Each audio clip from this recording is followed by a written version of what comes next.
থুমথুম কাঁধের মধ্যে একটি বস্তা নেয় আর সারাদিন এলাকার অলিগলিতে ঘুরে বেড়ায় আর পুরোনো ভাঙ্গাচুরা বোতল টুকায় আর সারাদিন এগুলো টুকিয়ে সন্ধ্যায় এগুলো নিয়ে বিক্রি করে দুবেলার খাবার খায়। থুমথুম তার স্ত্রী বাচ্চা সহ একটি ভাঙা ঘরের মধ্যে বসবাস করে। থুমথুম এমনই গরিব যে কখনো কখনো নুন রুটিও খেতে পারে না।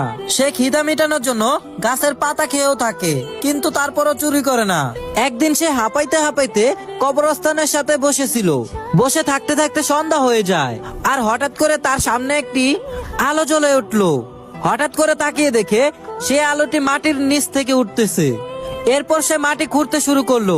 এরপর যা হলো বন্ধুরা, দেখলে তো অবাক হয়ে যাবা। কিন্তু তা দেখার আগে প্রিয় বন্ধুরা, আমি ছোট ইউজার বলে আমাকে কেউ সাপোর্ট করে না। তোমরা যদি আমাকে মন থেকে ভালোবাসো তাহলে এই ভিডিওতে একটা লাইক করো, একটা সাবস্ক্রাইব করো আর তোমাদের আইডি লেভেলটা কমেন্ট বক্সে লিখে যাও। এরপর সে একটি পুরনো লোহার হারিকেন পায় আর যখনই সে এটা হাতে নেয় তখনই তার কানে একটি ভয়ঙ্কর আওয়াজ আসে।